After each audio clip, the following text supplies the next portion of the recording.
I consider myself a pretty normal dude. I had a pretty normal upbringing. I've never really been that into politics until a few years ago, which coincidentally is right around the time that this YouTube channel took off. I have been, just like a lot of people, raised with liberal tendencies, not current liberal, but old liberal here in Canada. Canada's just been historically a liberal country.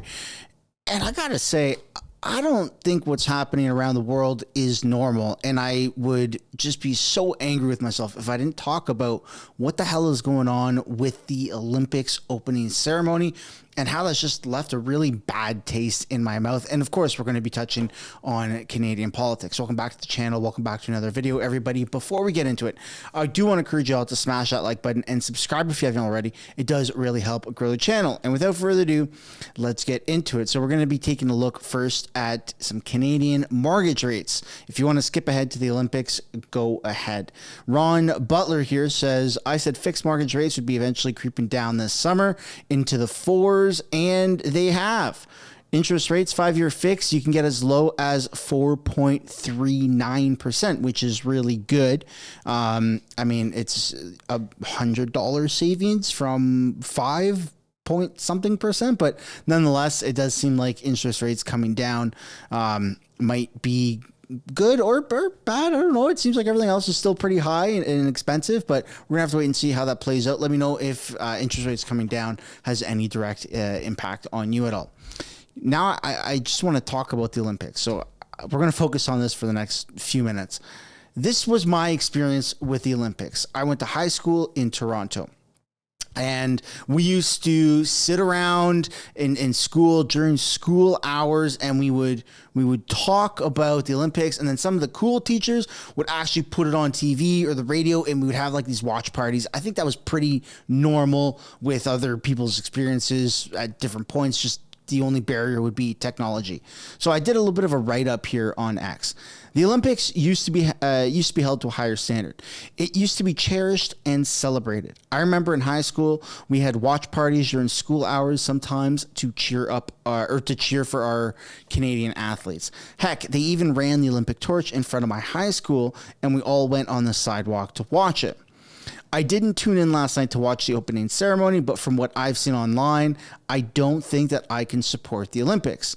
And I added in an edit immediately after the post went live, and I said my entire worldviews are changing, and I'm coming to realize that things aren't what they seem, and there are some dark evils out there. And I just, before I want to show this next clip here, I want to pass the question off to you. Like, how do you feel about the Olympics now that you've seen clips at least of what happened with the opening ceremony? It is just an attack on Christians. It's an attack on sanity. It's an attack on good by people that are evil. And I'm stuck here puzzled going, this is what people have been warning about. People have been saying this exact thing is happening, and here it is on one of the largest stages in front of the entire world, the Olympics. Literally every country comes together and competes for who's the best of the best.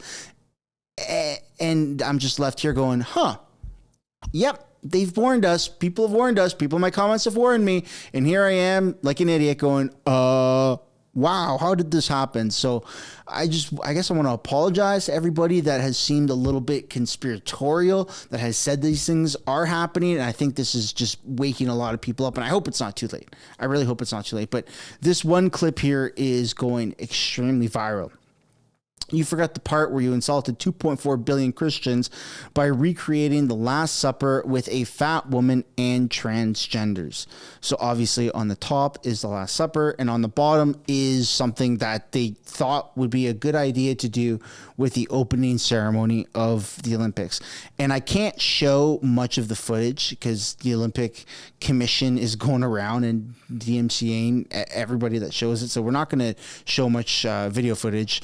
But this person right here next to this child, there's a separate freeze frame, and it might be a separate angle. It might not even be in this Last Supper, where there's a close-up, and you can actually see what appears to be a testicle hanging out of his pants in front of a child. And this was on international TV. The entire world got to see this, and it's going parabolically viral on social media. And I don't know how I feel about what the hell is going on in this world. I'm still processing, and it sucks because I, just like many other people, have looked forward to, Olympic athletes competing, especially Canadian ones, right? Or whatever respective country that you come from.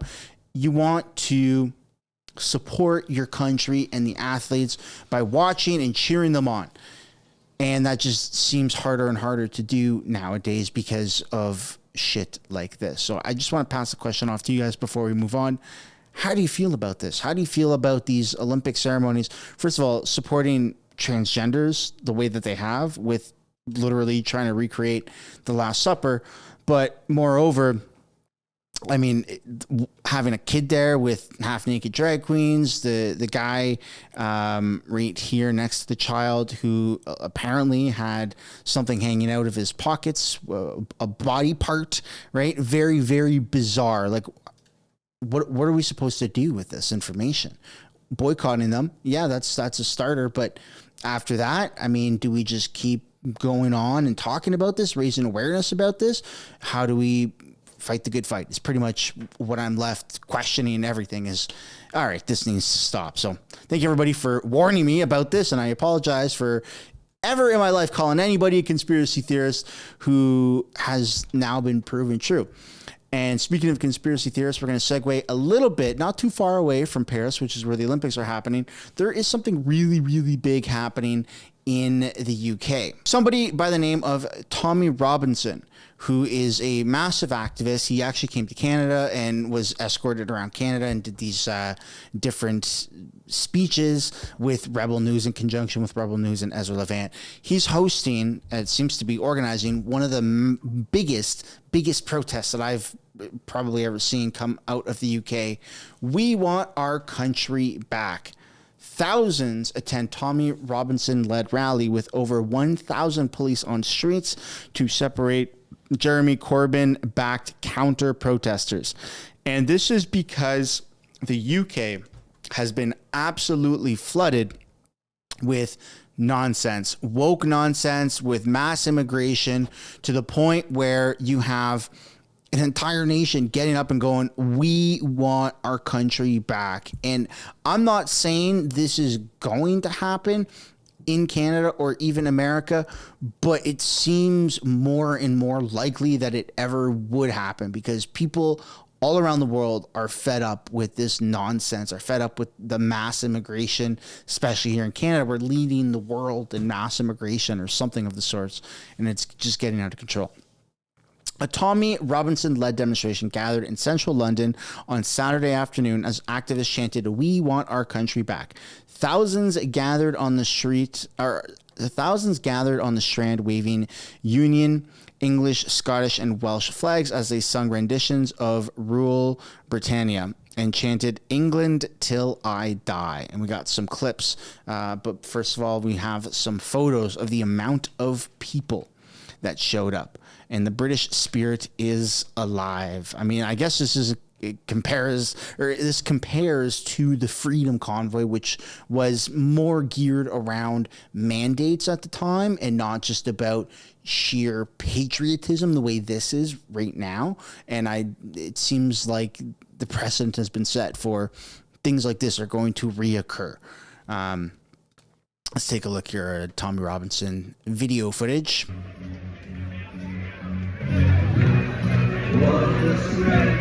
I'm going to pause the music there, but as you can see, there are thousands, if not hundreds of thousands of people that stopped by and just absolutely supported this type of protest.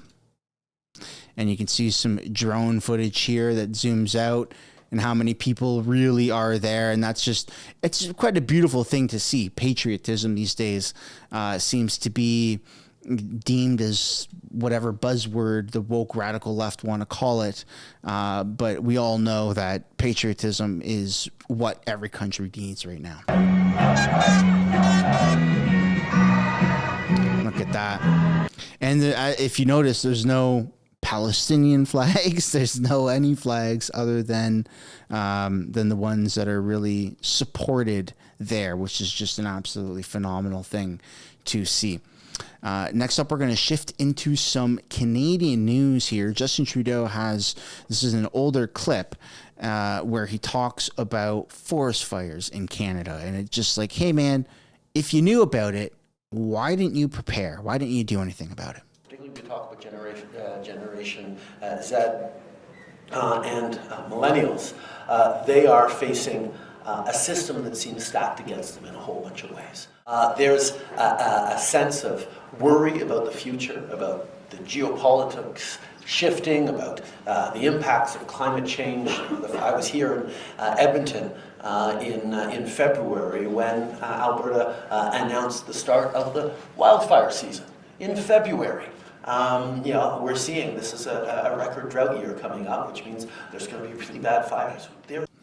So the write-up here of the video that was clipped by Government Corrupt on X is in April, Justin Trudeau predicted a very bad wildfire year due to a drought caused by climate change. If he was able to predict these fires, why did his government not invest in forest management or the equipment needed to fight them?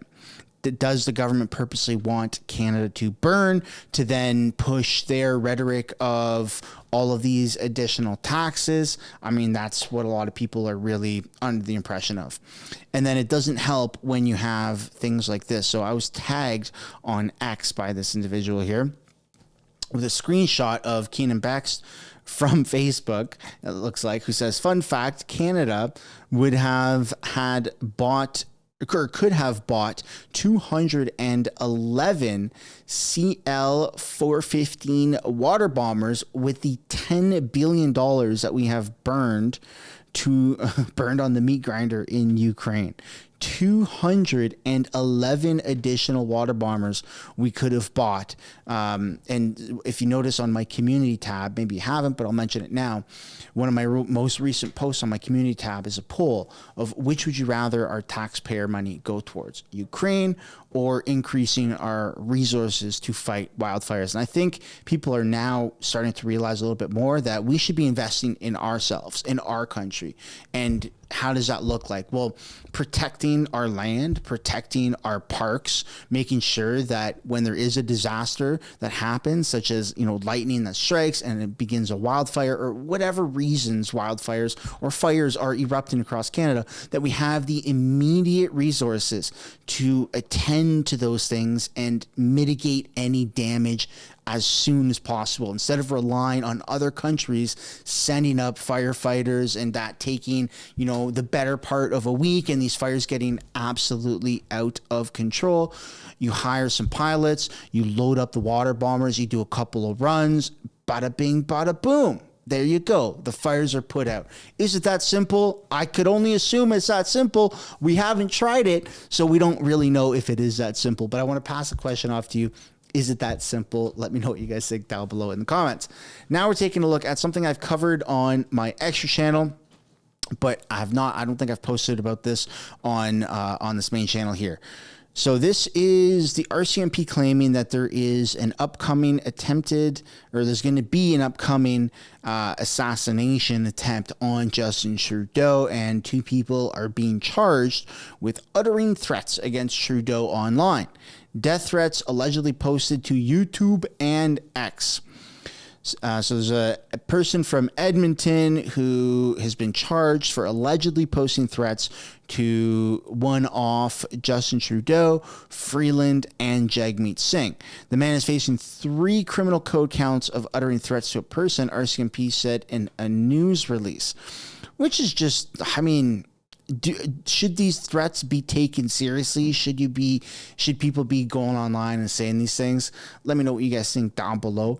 I think there's an argument to be made that our resources here should be used towards, going after things that are happening right now in current time, like crime. The criminals are running rampant. They're being captured and then let back out. And what's this person gonna get for saying something about Justin Trudeau on a YouTube or an X post? It seems like the priorities are very wishy-washy here in Canada. But let's know what you guys think down below in the comments. Of course, we don't support violence. We don't condone violence. And It just things are getting out of control politically, and violence and anger is ramping up. But as long as we just keep our language clean, and we shouldn't have any problems.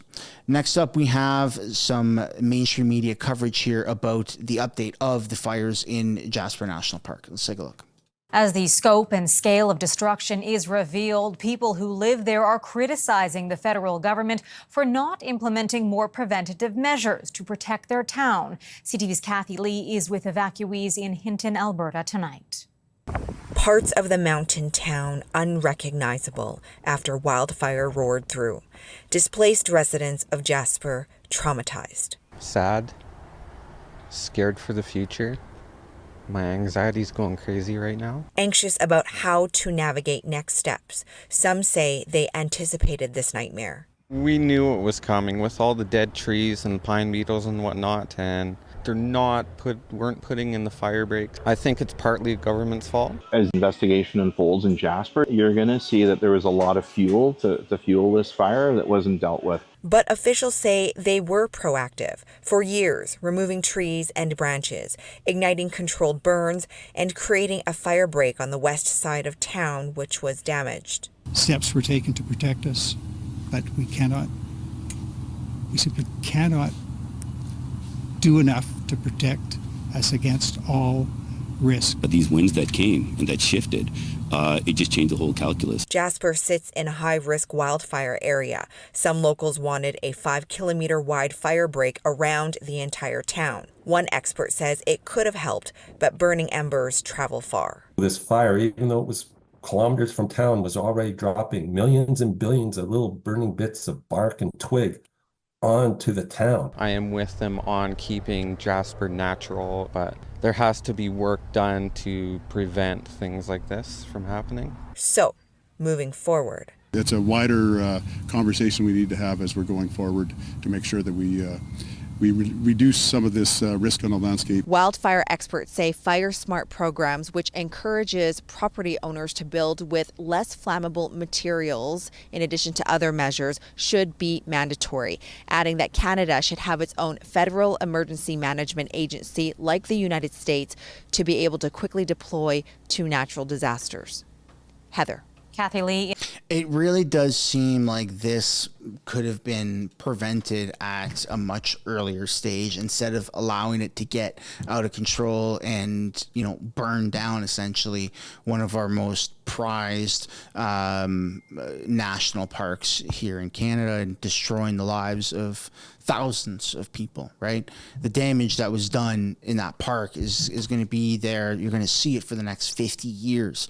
It's just absolutely horrible what's happened.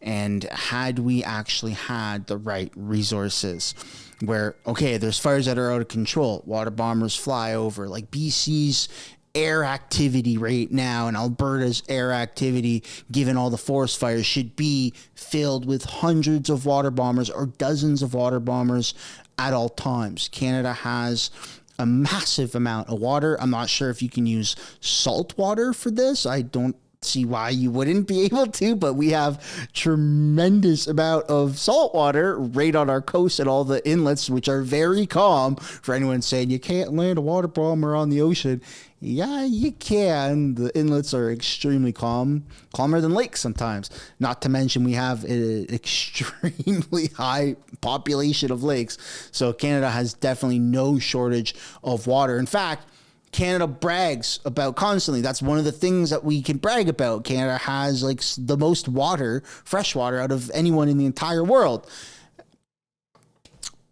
We also have the most amount of fires that are burning our country in the entire world. It seems like we're just bragging about things and we don't really protect them. And that's how I think a lot of Canadians feel. But I'd love to know what you guys think down below in the comments about the forest fires. Could they have been prevented? Not from ground zero. Of course, fires are going to happen regardless, but instead of allowing it to get out of proportion the way it has, there probably could have been something done at a much, much earlier stage. That, ladies and gentlemen, is where we're going to end this video. I'd love to know what you guys think down below in the comments. On your way out, I'd like to encourage you guys to smash the like button, subscribe if you haven't yet already, and we'll see you in the next one. Bye for now.